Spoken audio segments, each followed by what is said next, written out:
Morning, everyone. Buenos dias. Thank you for joining us for the second part of the Teachers Conference. My name is Veronica Zavala. I am the Outreach Coordinator at the UCLA Latin American Institute. And today is going to be the teachers will be presenting from their experience on the summer 2023. The LAI did their first K-12 summer workshop in Oaxaca, Mexico.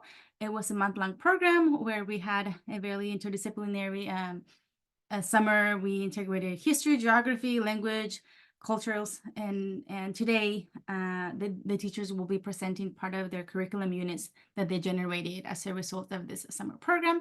This summer abroad was done in collaboration with the UCLA Center of Mexican Studies and partially funded by the U.S. Department of Education Fulbright Hays Group Project Abroad. And we welcome each of you and thank you for joining us this morning. And we'll get started. We'll just go through all of the presentations, and if we have time at the end, we'll have some discussion. If you have comments or questions, you can put them in the chat box in the Q&A.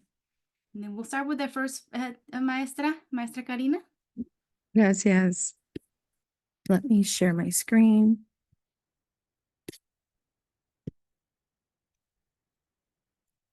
Shakstil, cha yuyubitu, nala garin. In Zapoteco, I just simply said, good morning. How are you? My name is Karina.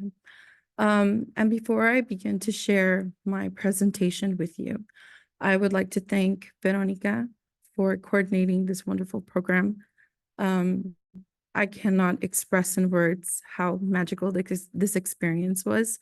And I think I could speak for every one of us that was part of this program, that we walked away with so much more than what we expected.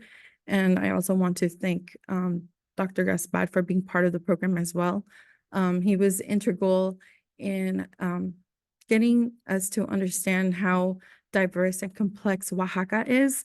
He is Mixteco, so his experiences just simply highlighted the rich diversity that exists in Oaxaca. And I would also like to thank Coyote Aventura for not only taking us to different tours, but immersing ourselves into the culture in a very significant way. So this is my cultural identity unit. I am a teacher from Theodore Roosevelt High School, and this unit is geared to teach 10th graders. And the purpose of this particular unit is to have our students understand what is cultural identity, and also to plant the seed of challenging how institutions help to shape our identities and sense of self, and also invite our students to reconstruct their own cultural identity. And we do this through the readings that we do through this unit. And I've been doing this unit for about 4 years, but by using the learnings and experiences that I had in Oaxaca, it just made this unit even richer. So I'm gonna walk you through one of my lessons that I did with my students, and the standards that I use were for the 9th and 10th grade on the Common Core for listening, writing, speaking. And so this is a 5 to 6 week unit. First, we explore what does cultural identity mean through a sociological perspective. And so we examine what is cultural inheritance. And so the kids get to talk about like, what is culture? What items or what things, how do they engage with culture on a daily basis? But the unit that, the lesson that I'm going to talk about is an Indian Father's Plea. And I'll talk a little bit more about that as I discuss it in the lesson. But before then, I do want to talk about the summative assessment that I do. This is where I ask the students to write a synthesis paper that includes all the readings that we do through the unit, and it makes them reflect about what is cultural identity, how it's constructed, and how can they shape their own sense of cultural identity. And we do ask them to create some type of artifact that will highlight the immersion and the plural identities and construction identities that they have started thinking about through this unit. And so they will they create a PowerPoint presentation and present their findings before their student body. And so right before we even try to talk about cultural identity, we do an into activity where we start talking about what are the different elements that contribute to culture. And so after we talk about those different elements, we do like a small little activity, which is a show and tell type of activity. What I saw with our students, that they mainly brought in items that um, that spoke to like things that they've recently have done. Like many of my girls brought in their quinceañera crowns, and some other students brought in like items that they connect to their culture through religion. So it was really nice to see like a diverse group of students just bringing in items that that help them connect to their culture. And so now I'm going to talk about the lesson that I did with my students, which is a reading from Robert Blake, and it's titled An Indian Father's Plea. And so the guiding question that I have for this lesson is for them to start thinking about how do institutions help to shape our identity. And so this particular piece of writing, it's about a father who writes a letter to the teacher who has already labeled his son as being slow. And the father just paints a beautiful, vivid narrative of the different experiences that his son has had since he was born. And he highlights the differences of education as he was growing up that's very different from the Western way of teaching. And at the very end, he invites the teacher to learn more about the Indigenous culture to better serve her students. And so within this lesson, I invite the students to think about how institutions help to shape who they are and what they are, and also to challenge the idea that we should be using this space to validate their voices and present another narrative so we can decolonialize our education. And at the very end, that's when we start like examining like how does education help shape our identities. So one of the things that I used from Oaxaca was Ms. Naya Aguilar's focus on educational reform. She talked about how on a government level, there was a reform that prevented schools from having students talk in their Indigenous language.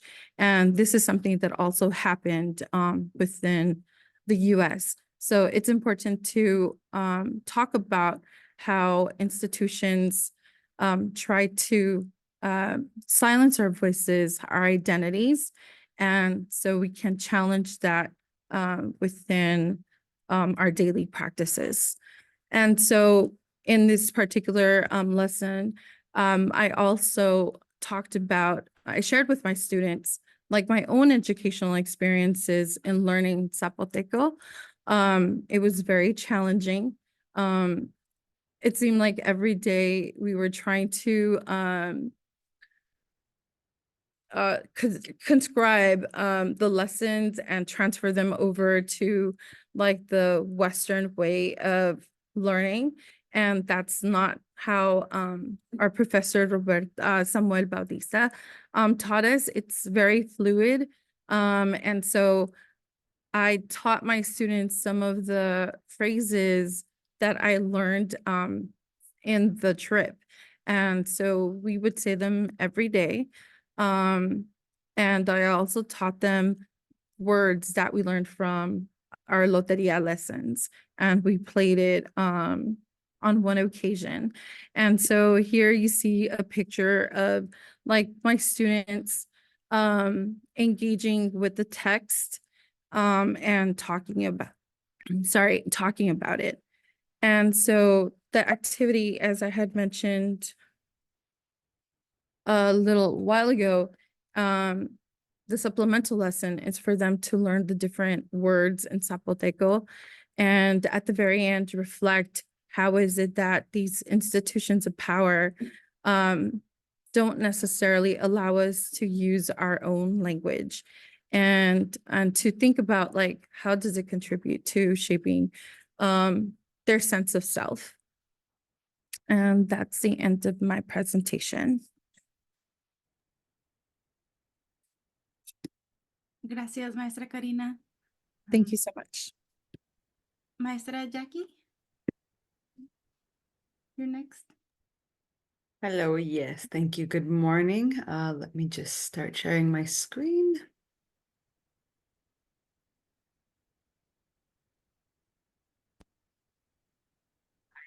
If something's not clear, you'll let me know. So good morning. Once again, my name is Jacqueline Torres. I'm a teacher at San Fernando High School. And before I start this, I do have two slides up. I'm only going to go in depth into one, but what I wanted to show you is this first one briefly, because I started with one plan for my project and then it became something else for different reasons. So originally, I wanted to synthesize the learnings from the experience that we had in Oaxaca. There was just so much rich information that I wanted to share it with everybody. So I was given the opportunity at my school to present it as a PD. So I got a lot of the resources and, you know, put it into this this PowerPoint right here, and even brought some snacks because I know that PDs can be difficult to sit through at times, a lot of times. And so I brought some snacks that involved grasshoppers that were met with a lot of different reactions. And but I didn't get the I suppose the reception that I'd hoped or expected. And it makes a lot of sense because it's one thing to experience this ourselves. I think everybody that's here presenting understands that all too well. And it's another thing to you know, just kind of have the information presented in front of you, you know. You're not going to have the same kind of enthusiasm. And maybe some teachers use some of the resources, maybe they didn't. But anyway, so here's just a few of the slides that I presented. And I really tried to create sample ideas and lessons for, we have a culinary class, so for culinary, for science, for history, obviously, social studies, etc. And yeah, so again, it didn't quite pan out the way I wanted to. And so I feel like the next the next slide that I'm going to show you is really where I think I poured more of my energy and the resources that I took from the experience. And that's Dia de Muertos, which is featured in the previous one, but this is where I think I was more intentional, I guess I should say. So where the way I presented the information before was, again, very just informative. This was an experience. And I think through experience, we were able to, or I was able to really share what I learned with people. So this year, and I'll play my slideshow here. This past year, 2023, was the second time that at my school I planned the Dia de Muertos event. First time in 2022 was a lot of work, and it was basically between another teacher and myself on the music and the performative events. I mean, between the two of us, we kind of put everything together. So I wonder if I have a photo of that right now. Sorry if I jump back and forth. And so this year, with everything that I learned, I one of my biggest takeaways, and I'm sorry if I didn't introduce myself properly. San Fernando High School, I teach grades 9 through 12. I'm an arts teacher, ceramic and visual arts. But one of my most important lessons from Oaxaca, I mean, everything was just beautiful, whether it was the history, learning about archaeology, the language, the stories, so much. But something that kept coming up over and over and over that I thought was a really incredible thing was community. We kept learning about community and what that means. And so something that I learned about the 4 pillars of community, what makes up a community is the following: the territory, so the actual space, the laws. So people within these, especially indigenous communities, they come together and form their own laws, so they're self-governing. Civil service, or tequio. I thought that was really interesting. And finally, the celebration. And so with that in mind, I thought about approaching Dia de Muertos with community in mind, and how I could consider these 4 elements, or these 4 pillars of community, and use them to plan out my event this year. So the image on the right here is actually a photograph of our event last year. So it was very well attended, and I knew that we were going to have a lot of people in attendance. But I wanted to approach it a little bit differently. So I definitely expanded on that. Sorry, I'm lost in my notes. So the plan for this year was to create and restore the school, SFHS is San Fernando High School, our sense of community through collaborative events, or the event of Dia de Muertos.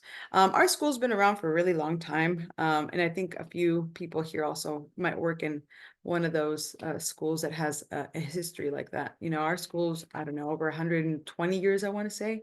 And it's always had a sense of community. A lot of teachers that work there now are actually alumni, including myself. I've had several family members I have a family member even now that's there, you know, so there's this strong sense of community, but something's kind of been lost along the way, and we don't really have that feeling. It's just, it's felt a little bit like a shell in it. And I wanted to do something that would make people want to be a part of that, you know, and not just through name, or because it's an older school. And so I wanted to be intentional and thoughtful about this plan, and invite the stakeholders, so everybody involved, everybody who was going to participate, whether they intended to or not, because our celebration takes place on the campus.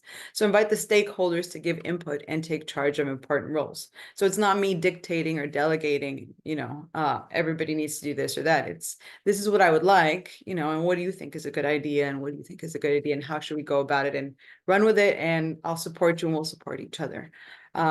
So that's how I went about doing that. I wanted to expand on last year's celebration to include more people, because it was definitely a lot of work. And so I wanted to include more teachers, students, faculty, staff, parents, and any other important members of the community.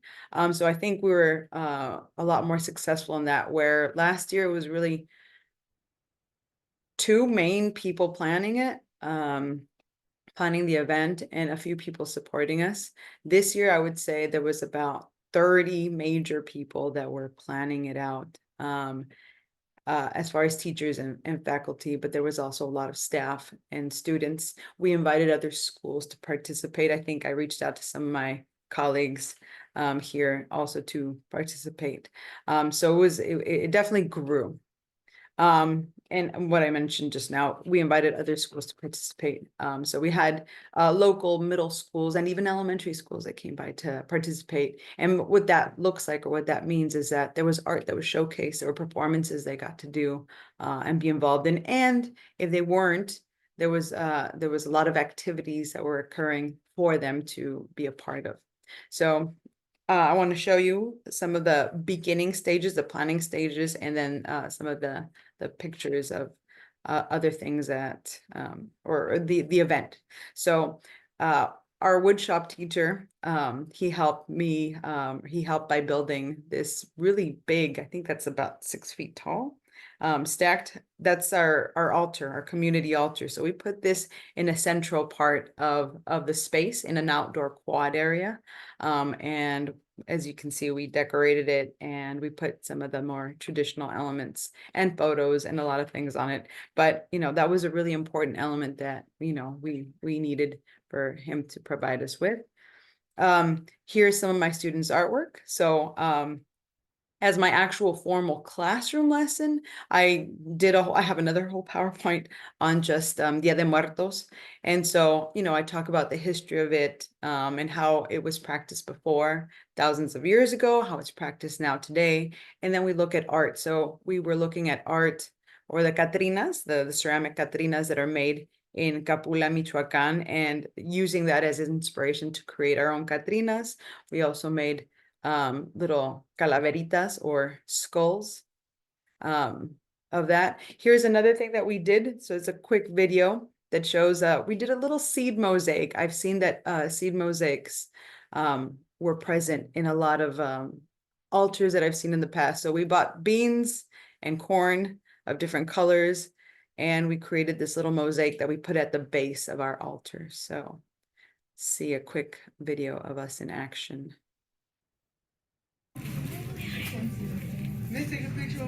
I'm filming. So it is a informal approach.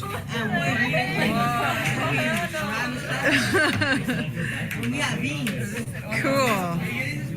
Yeah, I'm getting stuff, indeed. So that's one of our little moments. I think it's a really authentic snapshot of that moment where they're working towards something that they're not sure exactly how it's going to work out, but once we put everything together, assembled everything together, they were able to fully appreciate, like, oh, okay, that's what it is, and that's why we were doing this. Oops, sorry. Hopefully able to go. There we go. So here's some of the other art elements that we had. We made little ceramic skulls as well. Our drawing teacher, drawing and painting teacher, she made these giant paper mache sculptures that could barely fit in her room. And so we use those to decorate the 2 stages that we set up outside for our performances. One Saturday, we got up very early and drove down to a farm and spent quite a bit on buying a lot of cempasúchil or marigold flowers, which are traditional for the event. The person that's with me is one of our counselors. So again, that expanded role of including other people, you know. And these are not just tasks that we do, like along the way as we're doing these together.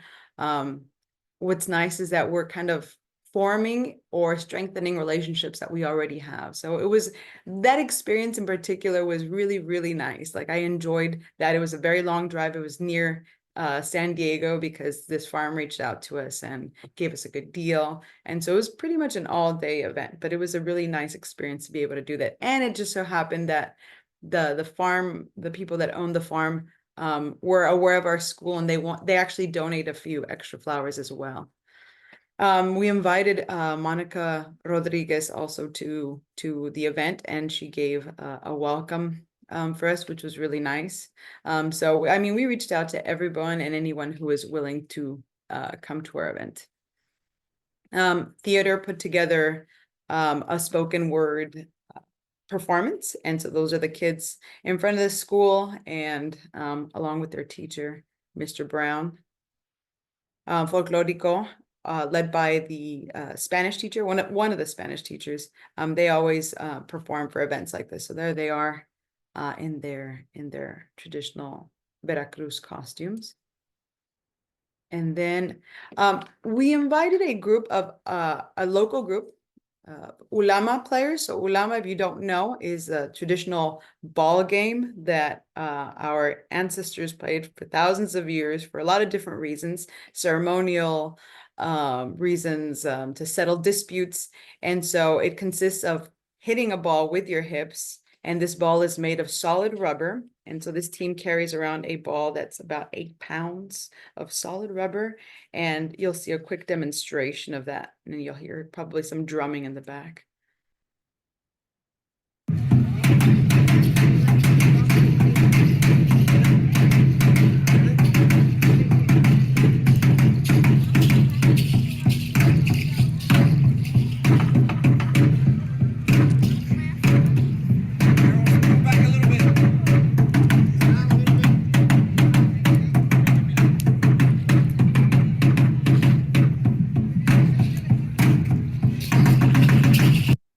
So again, it was a very quick demonstration, but yeah, there was a tense moment because that ball was really heavy and there was a lot of little kids around. So we were concerned that somebody could potentially get hurt. So, but it was interesting, and it was very, I think, informative and educational.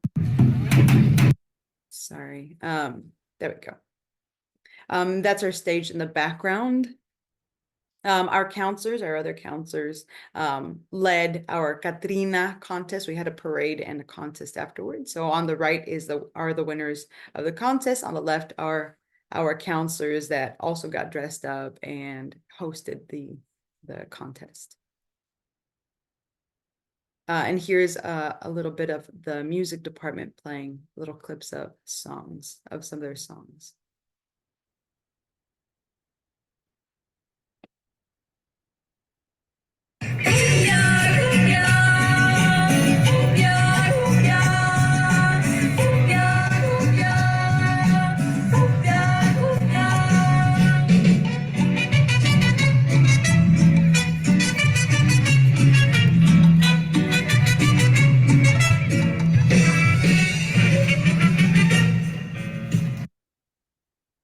Short, because these can go for a while. No. One day I'm gonna get it.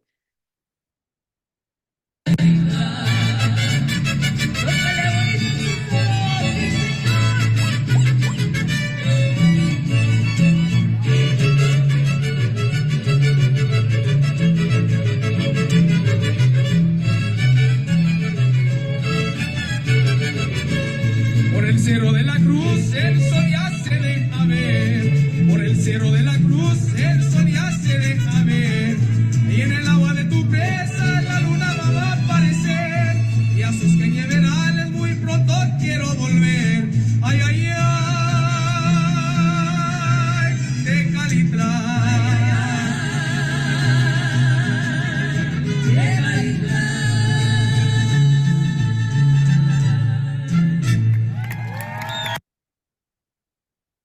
Yeah, so those are our student performers. We have a really, really great mariachi group. We're lucky to have a very talented teacher leading them in the music department.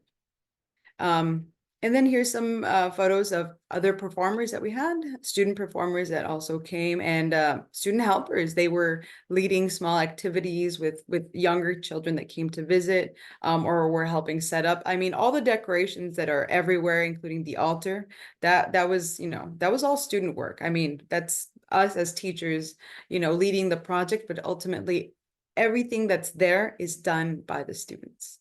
And so what's really nice is they get to do that, but I know, well, because they told me how much they enjoyed it, not just because it was fun, but because they felt like this is an important thing to do. And so one of my successes in that little photo, sometimes it's the little things. It's not just the big things like, oh, we had this amazing event and it went well and great, One of my successes is this little photo right here. It's a badge. The next day after the event, a student of mine came up to me and she had her badge because she was a volunteer. We needed them to guide schools that we're visiting and direct them where they needed to go, their dressing rooms, on stage, et cetera, et cetera, et cetera. And the student of mine, she didn't want to return her badge. She said, "Can I hold on to it? Can I keep it?" I said, "Why do you want to keep it? I'm going to need it next year." And she said, "Well, I don't know. It's special. It feels like, I was part of this thing that was really important. Like I haven't had an opportunity to participate in something that felt like this important." And I didn't expect that at all. And it felt really nice to hear that, because it went beyond, I just didn't think that's something that would come of it, and so that was really, really cool. Other successes, as I said before, is the expanded involvement by faculty and staff. And then there were a lot of people that reached out who maybe didn't participate in the planning, but afterwards, when they attended the event, expressed interest in wanting to participate the following year. Like I said, student ownership. There was a moment where I had to run and get changed because I wasn't dressed the entire time for the event. And I left my students to it. And it's funny because obviously I was stressed out about the event. And when I returned, the kid said, "We feel like we assumed your stress for you, And I took that as they knew it was important, and it was important for them to get it right or to do the thing right. Like I had them setting up the altar, and that's a big altar, and they felt like it was important. They worked together to solve a lot of problems that came up along the way, and they did it successfully. And I thought that was a really cool thing that also happened. And so they're already looking forward to next year's event. They're already asking me, like, what are we going to do next year? How are we going to make it different? Can I participate in this? Can I do that? And I have a ton of students that are going to be graduating, which I hate, obviously, because I don't want them to leave. I want them to do it again. But they've suggested, well, what if we volunteer? And I'm thinking that's a really great way to not only continue that, but then they could act as mentors for the, new students that have not had that familiarity with this event. And so they have a sense of belonging to their community, the school being a part of that community. And we're creating cool traditions again. I remember when I was a student at San Fernando High School, there was a lot of cool stuff that we used to do, a lot of important events, but those teachers or the people that would put those together have come and gone, and so I guess it's our turn to carry that, they pass the torch on to us. And so it's our turn to start creating our own traditions. So some of the outcomes that I hoped and maybe have also helped do this is to promote a deeper understanding of our own cultures. I think, and I speak from my own personal experience and as a member of that community as well, that just because we're born into the culture doesn't mean we fully understand it. I don't think we have collectively the same fluency towards our culture and our language, our Mexican, our Indigenous, or background, as we do the American culture. And so this promotes a deeper understanding of that one that's kind of neglected. It has given us, I think, it's giving us a greater sense of our community and ourselves, our place within that community. Builds cultural bridges, because it wasn't just about Mexican culture. I know there's a lot of students there that are Central American, or actually our school is predominantly Mexican American, but we have Latinos that come from Central America and South America as well. And so it gets us talking about, differences in how we look at this event or this celebration, because it's celebrated throughout Latin America. Experiential learning. We're not just reading about it, we're doing it, we're creating something a lot bigger than ourselves even. And we're preserving and reintegrating culture and ancestral memory. It's starting to become something important for me, for my students, for the people of that area, or that the school that are there, to remember people, to have their pictures, and to think about, this practice. And so future steps, this is, and I'll close with this, is to continue to hold this event while being flexible to change and needs, because, it's not going to be just what I want. And it can't always be the same. It's gonna have to, it may have to change depending on what we have, the resources, and, what's going on. Continue reaching out to potential community partners and form relationships. I definitely want to continue expanding, especially reaching out to parents, but also, of an event like this requires a lot of resources. And so reaching out to local businesses. Invite students to return as volunteers to help continue the role and start holding positions of leadership. This conversation has been happening a lot lately as we approach the end of the year, and a lot of those students go on to graduate. They have that interest to return and to help out. And we want to be intentional about celebrating and acknowledging our accomplishments. So I think where there was a lot of success in the event coming together, I think there weren't enough moments where we could really pause and enjoy the moment and take it in, because too many of us were running around. And so I hope for the next year's celebration, we have a moment for that pause, and to acknowledge each other and give ourselves a little pat in the back. And continue building on what we have. So that is it for my presentation. And the last thing I do want to add, like I haven't said enough already, the last thing I do want to add is just as Karina started her presentation, I think I'd be entirely remiss if I didn't take a moment to to acknowledge and thank Veronica, the Latin American Institute, Professor Gaspar, Samuel, Coyote Adventures, for all the hard work in providing this experience that we had last summer. I mean, there was a lot of very rich resources that we could bring back into our classroom. The task of decolonizing the classroom is not an easy thing. It takes a lot of work. And I know for myself, I've gotten a lot of resources, a lot of rich resources from the workshops that Veronica has put together. And they're right in my classroom. So thank you so much for that and for the future ones. And that's my time. Thank you. Gracias, Maestra Jackie.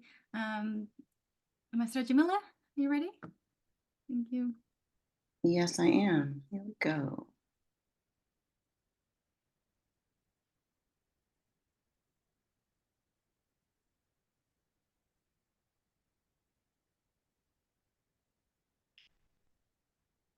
All right. Good morning, everyone. My name is Jamila Pratt, and I'm a teacher at Harbor Teacher Prep, which is in Wilmington. And I'll show you that on the next screen as well. I have both Honors English 9 and Avid 11 students. I brought in my experience to my Avid 11 students because they are preparing, of course, to go to college. And one of the things that I like to talk to them about is the realness of education past K through 12. What does that look like when we enter college? It's very different from the community college classes that they are currently taking. And what does it feel like to be a university or college student full time? And what are some more experiences that students can have to totally maximize their time at a college or university? So we start out with an essential question, asking them what schools are their best fit. A lot of times they say, oh, well, I want XYZ school. It's a good school. And then you ask them repeatedly, well, what does good mean? And they start talking about, oh, my mom went there, or this is, a family tradition. I know a lot of other students who went there, and it's really never about them and their needs. And so I feel that this project that the students will soon embark upon is getting them to think about what their needs are for college and expanding their minds about what college can actually be. So we start out with an intro with them just surveying like what they think study abroad is and how it may fit into a college experience. We also take the U.S. College News College Personality Quiz, and basically it asks them what is their capacity for learning, what type of schools do they want to go to in terms of size, and maybe if it's in a city or in a rural area, would they live closer to home or go away to college? A few other pieces that it asks about are what type of learner they are and their enthusiasm. So there are about 11 headings that they are asking students about, maybe 10 questions in each heading, and students write a reflection after. And so I use that to expand to talk about study abroad. And a lot of students kind of know what it is, but they don't think about it as something that they can apply to themselves. So all of this takes place on week 1, and then week 2, our unit is about 6 weeks. Week 2, they start thinking about what is the best college for them using the information from the previous week. And after they finish that, I have already talked to them about my experience in Oaxaca. We have not gotten to where students are going to be in either in pairs or in groups. And I want them to work together, particularly if they're choosing the same schools or same types of schools, so that they can create a group project. But I do have a few students that are always interested in working on their own. So basically the first week where they're starting their research, they're looking for where they want to go individually. What are they going to need based on the length of stay and the climate? And they're having an understanding of highlights of their destination, their chosen destination. In the couple of weeks after, they continue their research, not just looking at what their experiences are, but thinking about budget, thinking about mental health supports, because here at school, they're easily accessible. What does it look like if you're in a different country and you need medical attention? What does it look like if you need mental health support? And then the final week is where the students will present their projects. This is just the table of contents for my presentation. I talked to them about why I chose to go and what it meant to me to choose a program, choose to apply to a program that is in a country in which I don't speak the language very well. And so I talked to them about my experience learning Spanish as a kid from Ohio when first moving here in the 2nd grade, and just kind of brought them up to present day. I gave them a brief overview of our itinerary. All the participants know this is not what we did on the first week. There was so much more. So I just gave them a bit so they could see what that would look like. This is also a part of what their project should include. I talked to them about one of our learning experiences, which was the Zapotec class every day. And I shared with them a few of the words that we learned and some of the procedures in class. Also, let them listen to a few of the words through the talking dictionary. I shared with them this wonderful translation chart that Ms. Torres gave us, and also just talked about, I use this as a way to talk about the camaraderie and the friendships that were gained as a result of our program. I also talked to them about La Guelaguetza, and also just used it as an opportunity to talk about Afro-Mexicanos, talked about different representations of culture, which I will also review a little bit later. And let's see if this shows up. We can, yeah, there we are. Show a bit of one of Y todo el pueblo está de fiesta. Entre ritos, creencias, costumbres y tradiciones.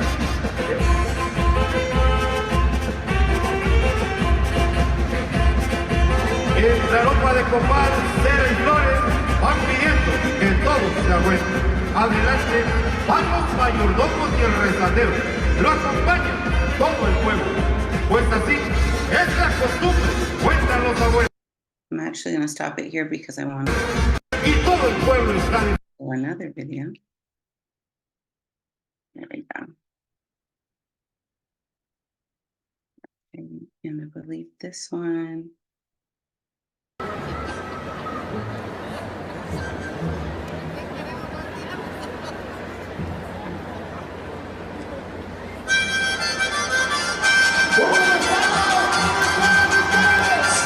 Reciben un cordial saludo de sus amigos los bandeños, de Santiago de los Grandes de la Banda, el corazón de la llanura de la costa chica de nuestro estado de Oaxaca, pegaditos al estado de Guerrero. Venimos con humildad y orgullo a ofrecerle nuestra tradicional danza de los diablos, que se baila específicamente en el Día de Muertos. Hoy nos llaman la tercera raíz. Y no somos más que una cruz en compañero y dicen al negro cimarrón. Si vivimos sin saludo, orgullosamente oaxaqueño, pero más orgulloso de ser bandeño.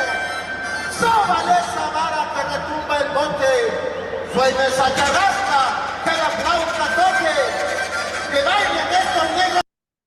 So this was the devil dance that was performed by the Afro-Americano group. And I made a connection for the students that the devil dance is actually very, very similar to the devil dance that we do in Sierra Leone. My family is from Sierra Leone, which is in West Africa. And I've actually seen it performed in Freetown, which is the capital of our country and the city where my mom was born. Forward. All right. So I just talked to the students as well about being out and about.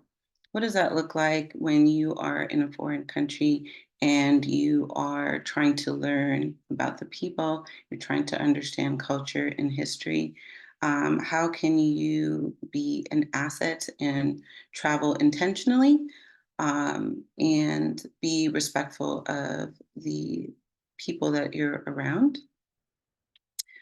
And then we talked about the ethnobotanical gardens and what does because of the representation of all of the different plants that are in Oaxaca, and what does it tell us about the regions, and what does that information give us about the cultures that are in each region?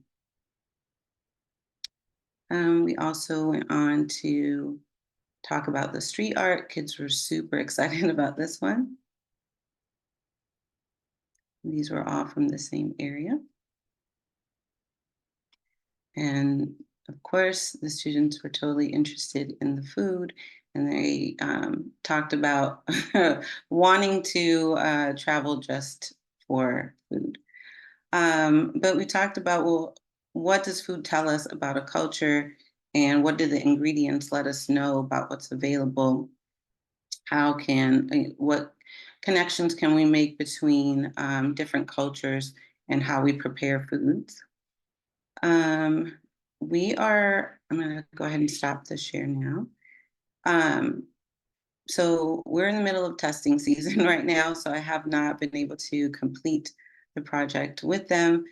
But the plan is, now that we're kind of in the lower end of testing, to return to the students working on their project. So I look forward to being able to share that with the rest of you, or the remainder of that with you. But that is it for me. Thank you. Thank you, Maestra Jamila. Monica, Maestra Monica. Hello, I'm gonna go ahead and share my screen.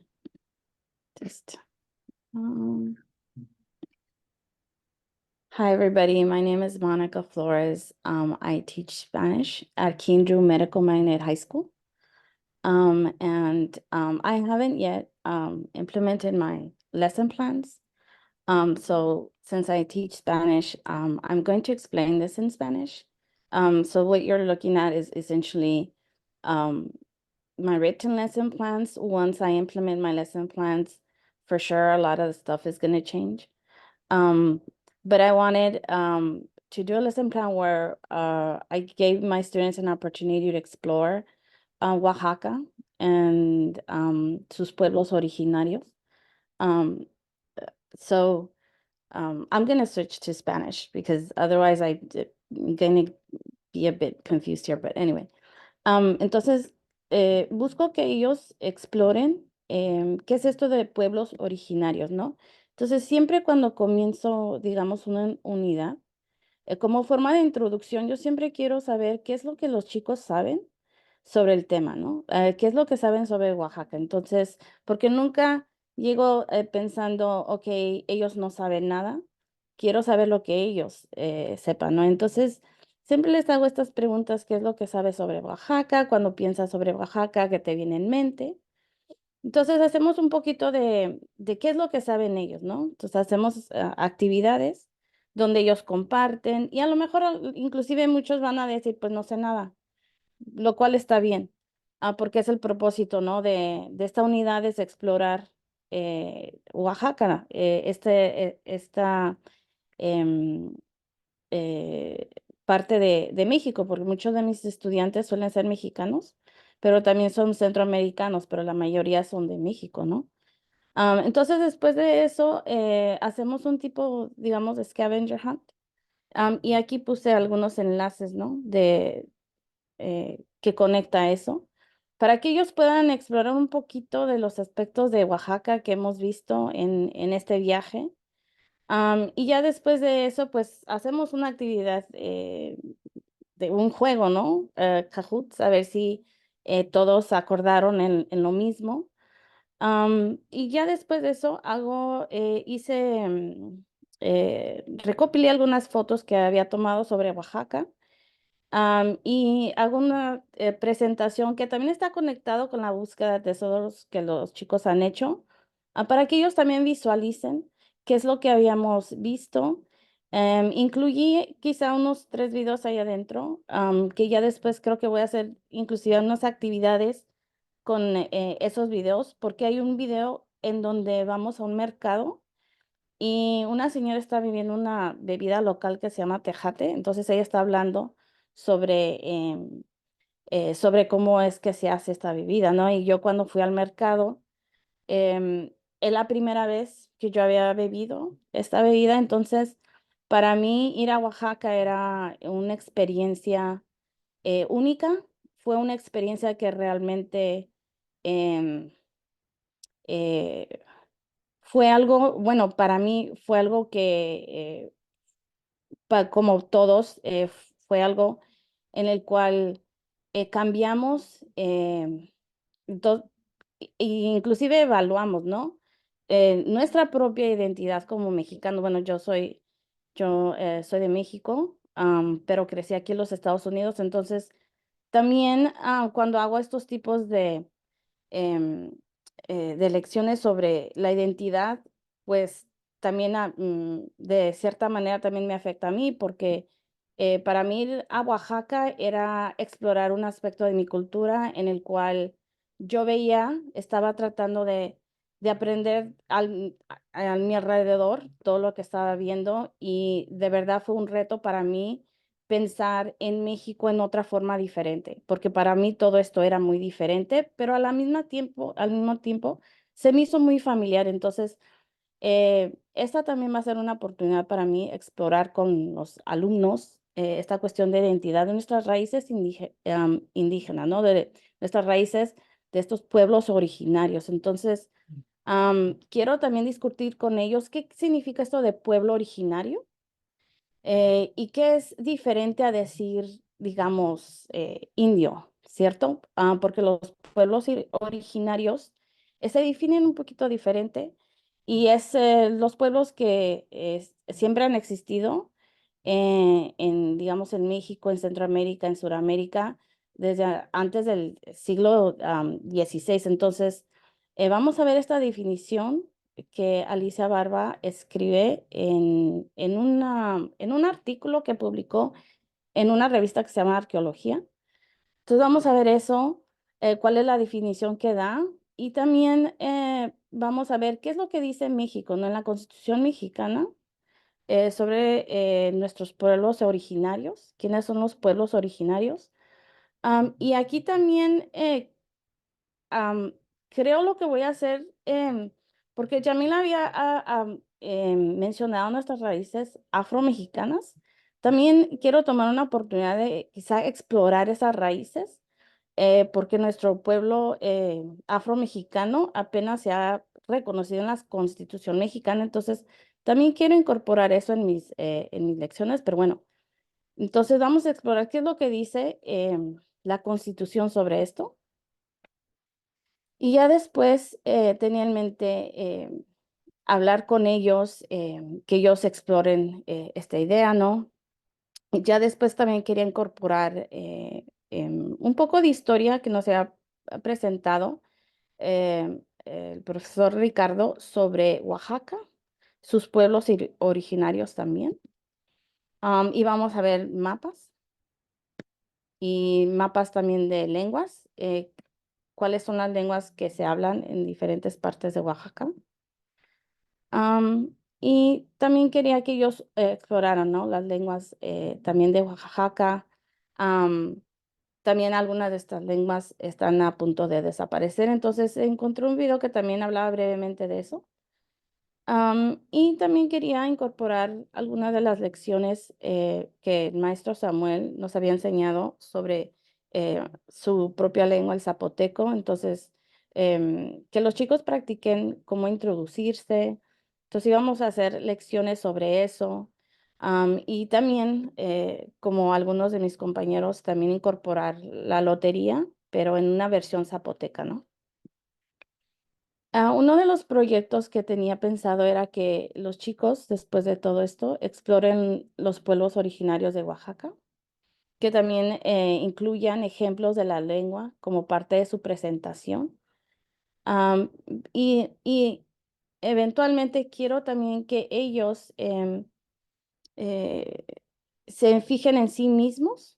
Entonces, este último proyecto que tenía pensado era que ellos mismos vean su historia de su familia, de sus raíces, y comiencen a explorar cuáles son esas raíces que ellos mismos tienen de su país de origen, de México, de Centroamérica, y comiencen a delinear, ¿no? Esa ruta migratoria que tuvieron, pero también en mente cuáles son esos pueblos originarios que están en la zona de donde viene su familia, ¿no?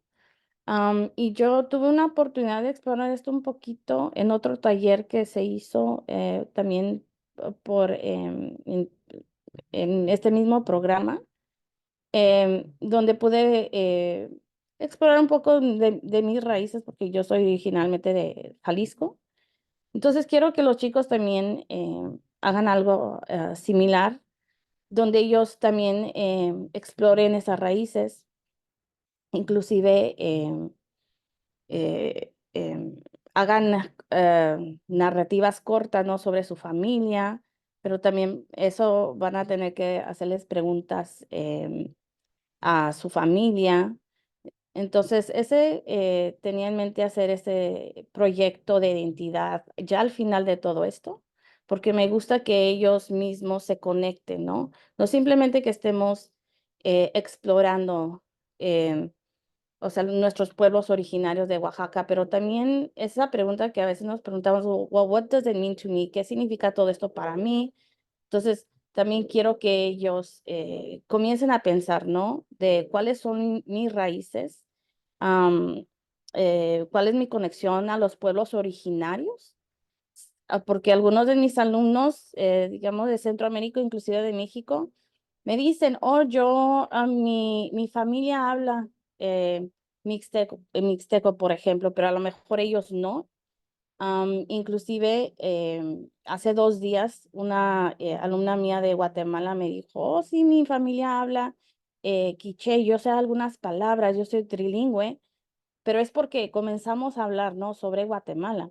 Y entonces los chicos comienzan a identificarse cuando estamos hablando sobre aspectos de su cultura, que ellos están viendo reflejados en eso, ¿no? Entonces, siempre me gusta terminar conectando, haciendo un proyecto que los conecte a ellos, que se sientan un poco más arraigados, ¿no? Más conectados con lo que hemos estado cubriendo en clase. Entonces, estas son mis ideas para esta unidad, pero como he dicho, esto se va a cambiar porque también quiero incorporar en la exploración de nuestras raíces afromexicanas dentro de mis lecciones, ¿no?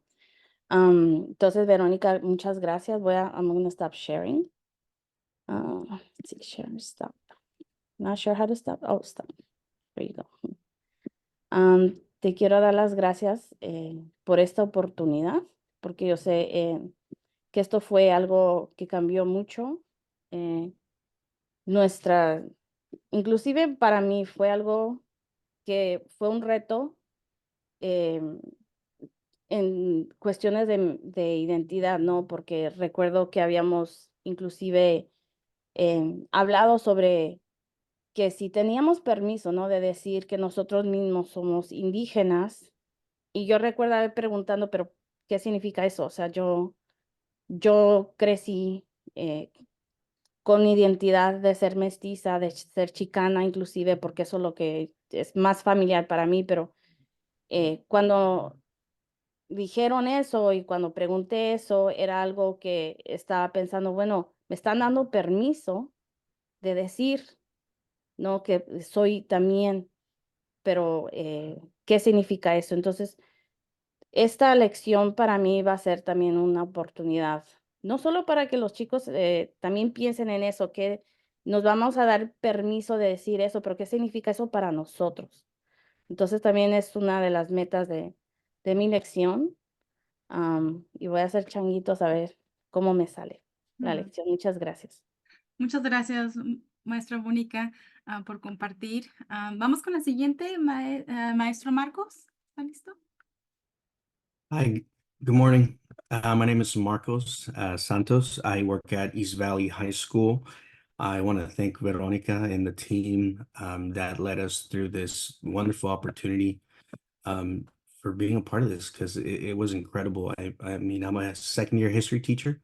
I love culture. I love people from all places, and I think everybody could teach you something. So for me, I had to go on this. So thank you very much. I'm gonna go ahead and share my screen here with the sound. So you can take a look at my presentation. All right, so through our time in Mexico, we were able to visit Monte Alban, which was a sacred place for the Zapotec people. And so in my unit for the Mexican Revolution, I was able to incorporate a little bit about that. The California History Social Science Content Standards are 10.4. Students analyze patterns of global change in the era of new imperialism in at least two of the following regions or countries: Africa, Southeast Asia, China, India, Latin America, and the Philippines. A little bit more to 10.43, it discussed the location of the colonial rule of each empire and the influence of imperialism on the economic, political development of those regions there.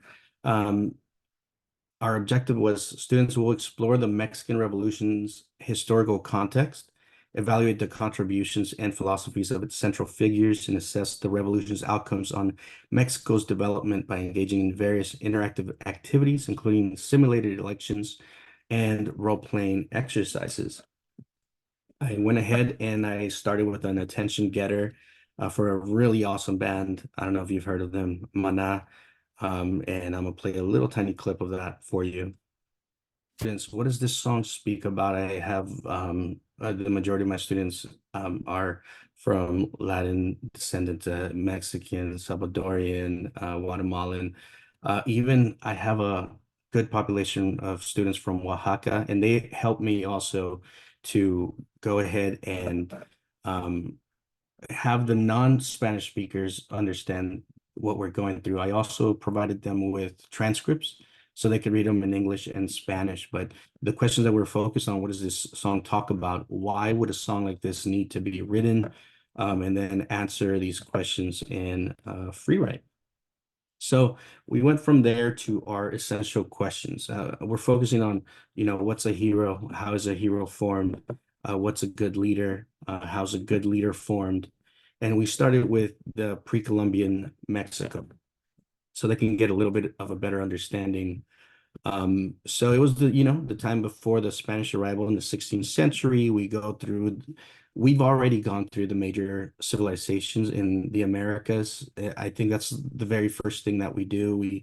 We briefly touch upon the Aztecs, the Mayans, and the Incas, but for whatever reason, the textbooks, they largely ignore the Zapotec Empire. So I show them a little bit of a map of where that would have been in the Oaxaca area, which is where we were at. The Aztecs were over here and the Mayan Empire was in this area. I showed them some of the sculptures that I was able to take a picture of out there, explaining that each of these civilizations had unique contributions in arts, technology, governance, and we keep going through there. We talk about how the Zapotecs originated in Oaxaca, and they developed some amazing systems, writing systems, math. Their numbers, we were a little bit familiar with them because they share the same numbers as the Mayan civilization, which is something that was taught to us in the classes by our professor, Samuel, when we were looking at numbers. We went ahead and talked about Monte Albán, the capital city, the archaeological site known for danzantes, like our teacher Jackie showed us in her video, which was amazing. And we talked a little bit about the architecture and the societal structure. We talked about, how in Zapotec and Aztecs, they were warring, right? So then by the time the Spaniards got here, there had been a big war. And then what life was like for the Zapotecs after the Spanish, eventually went into power. All right, so let's go ahead and take a look at our next day. We go into our journal, and I'm really focused on this theme of because I want to empower my own students. A lot of the times when I was going to school, I don't even think we mentioned the Mexican Revolution in world history. We're focused on other parts of the world. So I'm asking them, how can you be your own hero? In my school, we have about 3 or 4 different gangs, and so then my question was, how can someone else's influence stop you from being your own hero? Just as a reflective question, without asking them specifically, like, hey, just so they could think about how other people's influences can go ahead and affect our actions. We then go ahead and do a gallery walk. This time I did a QR code. They can scan their phone. They have collaborative knowledge opportunities where they go ahead and they use sticky notes to put I used this part as a review. And so they use sticky notes to go ahead and put things that they remember from previous characters from previous revolution, in this case, the French Revolution. He was guilty of treason. He failed to protect his country, things like that, right? So then after that, they go ahead and they have to decide whether this person is a hero or a good leader, yes or no. And they give me the reasoning why. They fill out their chart that I provide for them on Google Docs. We go ahead and do a think, pair, share. Of course, they are to discuss. We're not focused on persuasive debate right now. And then after this, I assign one of my favorite this year assignments, which was describe a hero that in 2 to 3 minute voice recording. So I love this assignment because it helps them get the practice of the evidence. I let them know like what I'm looking for more than anything is evidence. And so when you are telling me, you give me your definition, and then you go ahead and you give me a story of this person and you present your evidence. That's very important for what we are going to be doing as our cumulative assessment. We go through murals.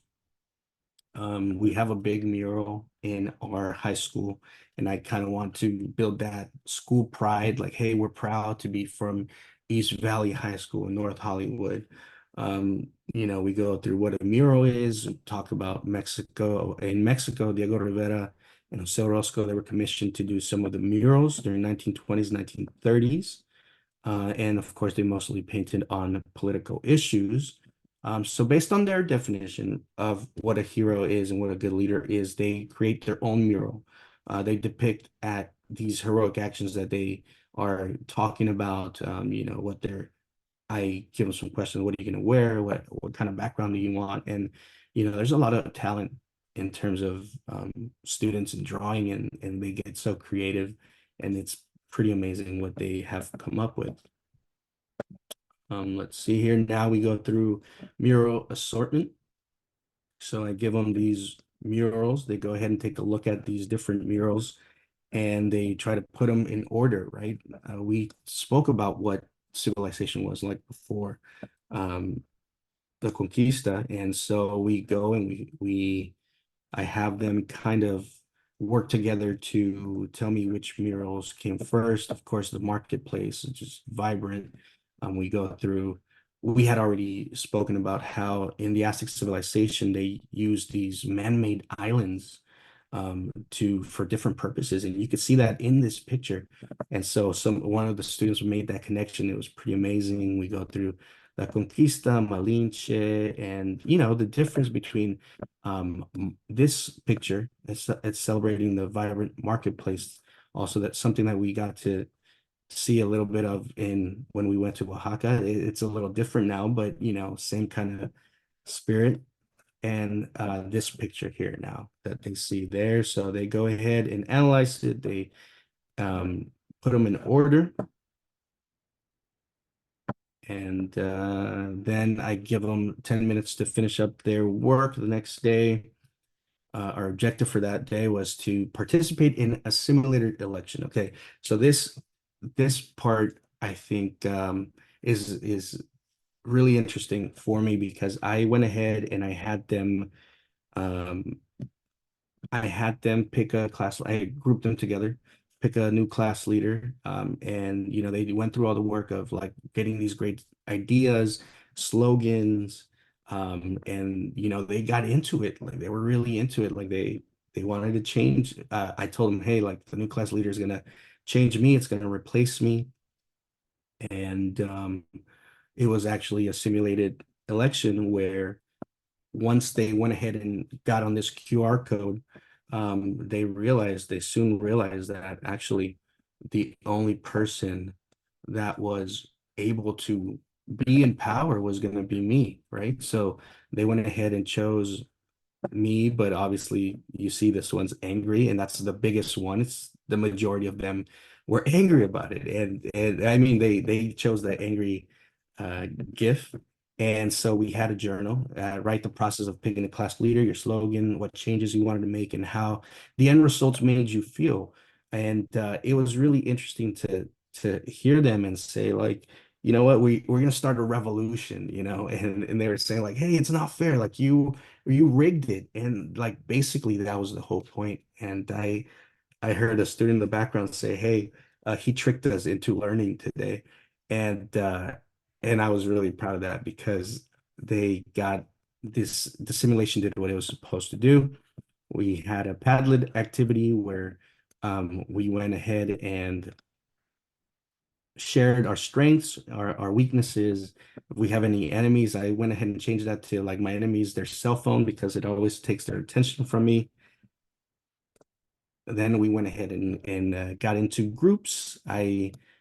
The objective that day was to understand and embody your assigned character from the Mexican Revolution by analyzing their life, contributions, and complexities, and creating a profile for them in your journal. So I was able to assign them 11 different characters, and they read through it all, familiarized themselves with it in their journal. I handed out pictures of these people, and they went ahead and wrote down really important information, major life events, heroic actions, leadership qualities, controversies, criticisms, symbolic representation. So they chose a quote that represented their character.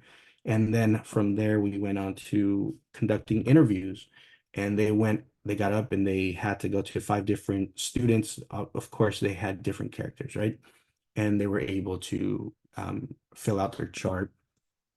And that's pretty much where I am right now. I'm going to go ahead and in the future, we are going to do an X-ray of a character. If you could see there, that's our next step. We are going to go ahead and see if I can zoom in. So right here, oh, sorry. All right, so right here, like what was in your character's heart, right? With my own eyes, I saw the betrayal of Zapata, Villa, and my chief. So they're writing all this information that they've learned, and they are putting it here. What was in their heart, and some people were like, General Porfirio Diaz, he was a warrior, he was a war hero, turned dictator. And so they go ahead and they're going to write about that. At that point, we're going to focus a little bit on Oaxaca and how Porfirio Diaz came from Oaxaca. Also, Benito Juarez, the first full-blooded Zapotec president, which I made sure to emphasize. We have the criteria for the X-ray profile, and then it's all going to culminate. I wanted to do a little bit of like a TV show kind of thing because everybody has their phones, and I want to work with them with what they like. So I wanted to give them that opportunity to do that, but because of time, I was on parental leave. And I came back, and because of time, I said, you know what, we're going to do a podcast. So this podcast is going to go ahead and group different characters together. And we're going to say, I hear this debate all the time. Who's the GOAT? Is it Michael Jordan? Is it LeBron James? Is it Messi? Is it Ronaldo, right? Well, who is the GOAT of the Mexican Revolution?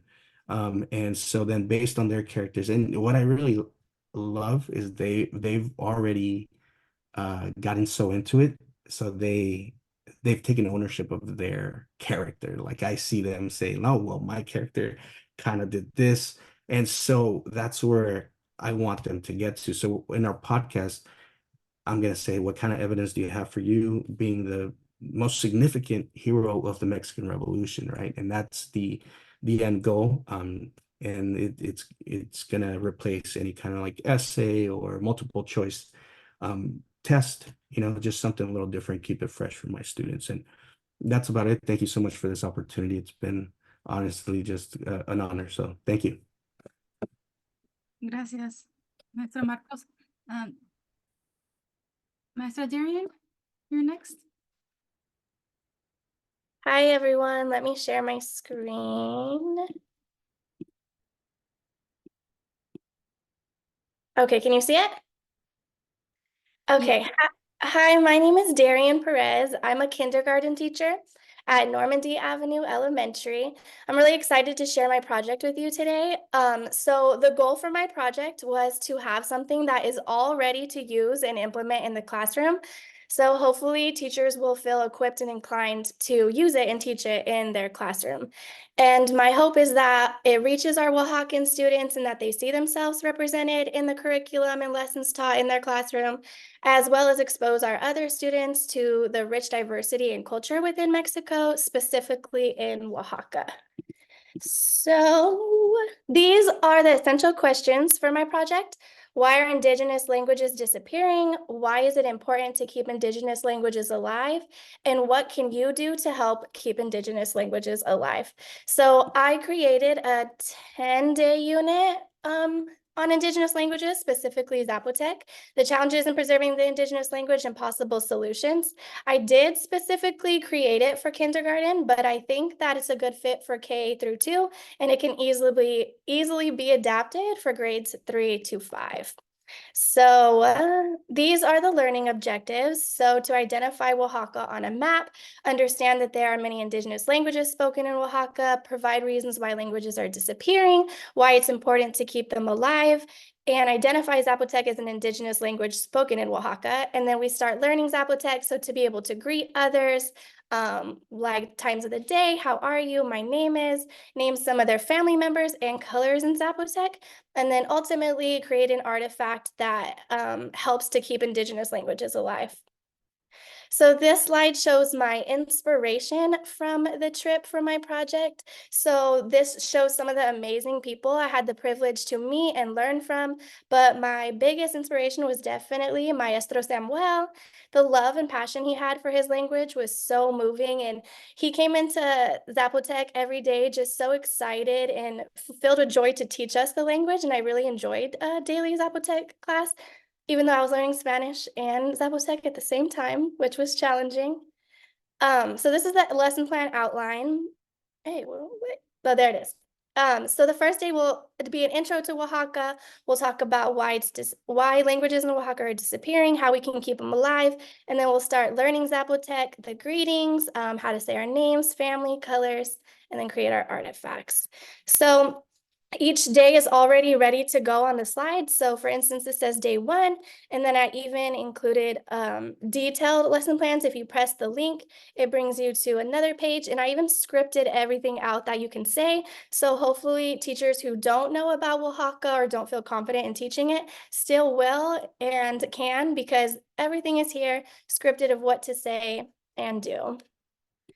So I'm just going to go through it really quick. So hopefully it catches your interest and you teach it in your classrooms or share it with other people as well. So the first day, this is actually a puzzle I bought there. So they can go through the puzzle and talk about Oaxaca. What do you know about Oaxaca? And then in kindergarten and LAUSD, they have talking partners. So for this unit, I have one talking partner be pan de yema and the other one be chocolate. So the first day, just hopefully catching their interest. So talking about the pictures.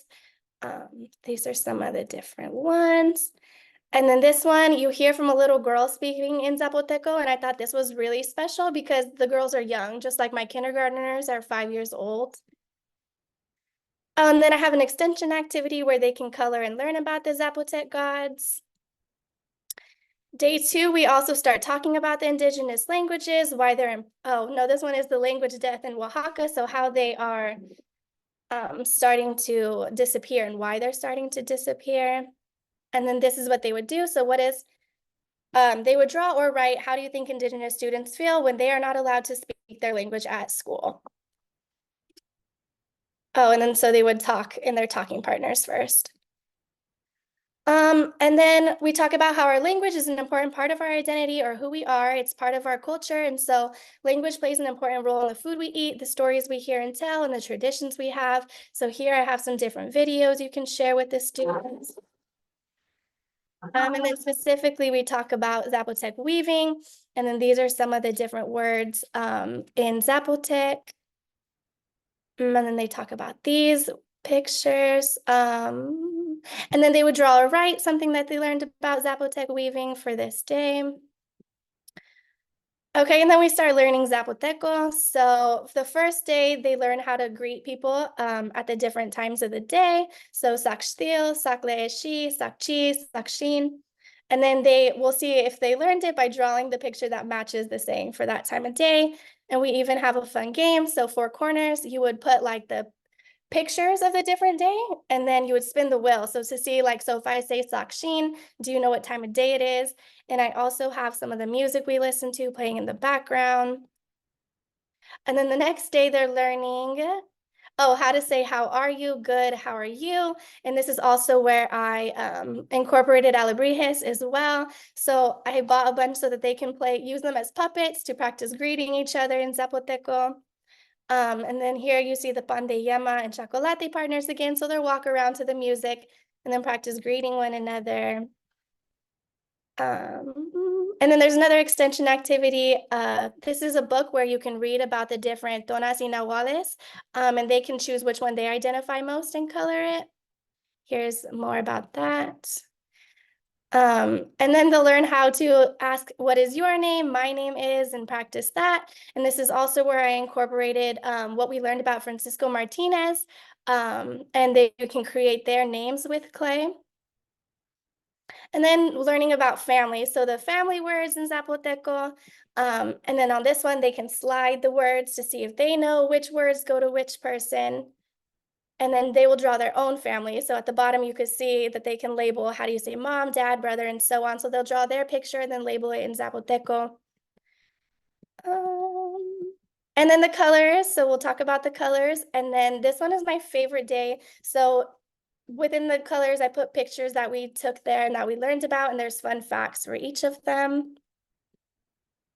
And then a game you can play, practicing the colors. And then the extension activity is to make chocolate de agua, and I bought molenillos so they can actually try it and do it hands-on. And then day 9 and 10 is to start brainstorming and creating their projects. So here we start talking about what can you do to help keep Indigenous languages alive? How can you share what you have learned these past weeks? And I would just put some notes there to help them because they are little. So remind them that there are little written works in Zapotec. Think about what could you create, a game, a poster, a puzzle, who can you teach? What can you teach them? Or is there specific people in positions of power that you can talk to or write to? What would you want to tell them? Brainstorm their ideas, and then the last day, just give them more time to finish their projects and then share out. That's all I have. Vero, I wanted to say thank you so much for the opportunity. I feel really grateful. Well, thank you, Darian. And last we have today Maestra Soledad.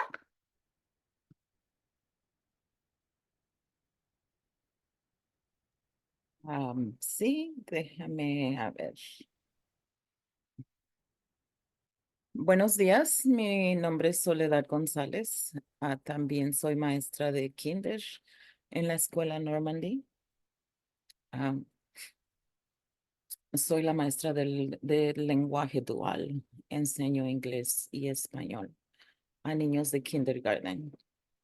Y mis lecciones son 5 lecciones que son adheridas a nuestro currículo de ciencias sociales acerca de aprender y trabajar ahora, la diferencia entre ahora y hace tiempo y en el pasado.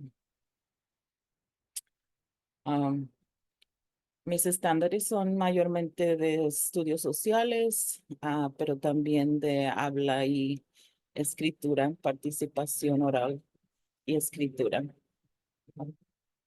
Mis objetivos son que ellos puedan distinguir y relacionar el presente al pasado y tal vez también un poco al futuro. Incluso uno de los proyectos será para ellos crear algo para el futuro, ya sabiendo el pasado y el presente, qué es lo que podían diseñar para el futuro. Mis preguntas esenciales son qué era lo que en el pasado, qué era cómo era en el pasado y cómo es ahora. La mayoría, mayormente era conversación oral entre ellos. En el primer día empiezo usualmente con videos, donde ellos aprenden un poquito acerca del pasado y el presente. Este es uno acerca de la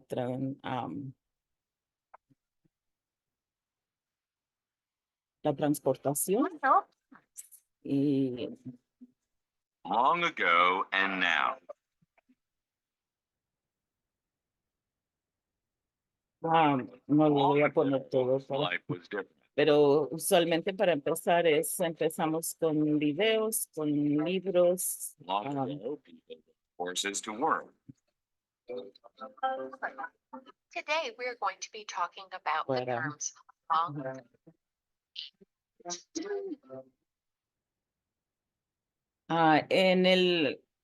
el primer día es solamente es una presentación del tema, qué es lo que vamos a estar aprendiendo, los objetivos. En el día número 2, yo les hablé acerca de mi viaje a Oaxaca, mi experiencia en Oaxaca, compartí fotos. Mayoría fotos, no tomé videos, pero la mayoría fueron fotos. Y empezamos a hablar acerca de las ciudades como una ciudad, como la ciudad de Azompa, la ciudad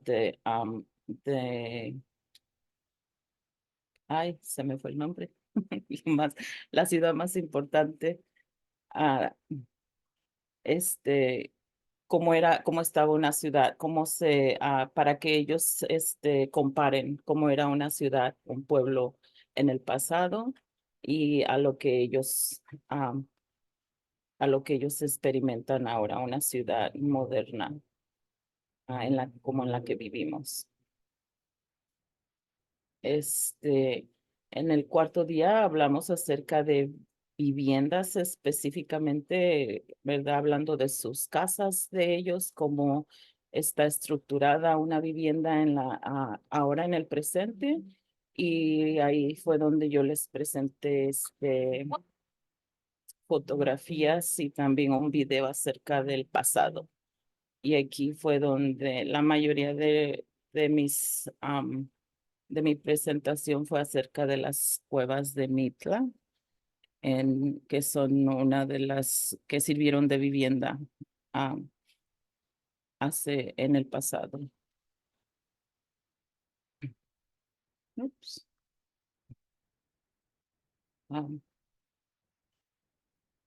Y en el quinto día incluí la comunicación y la escritura. Hablamos un poquito del zapoteco, del mixteco, del idioma que hablamos ahora, el que estamos aprendiendo. Muchos de ellos están aprendiendo español. Em, Escuchamos músicas, videos.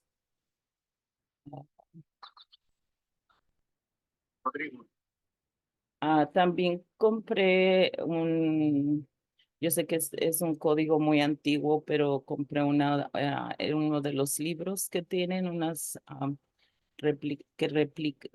que es una réplica de este código y hablamos de cómo ellos escribían, como las similitudes y las diferencias en cómo ellos en la escritura del pasado, en cómo escribimos ahora.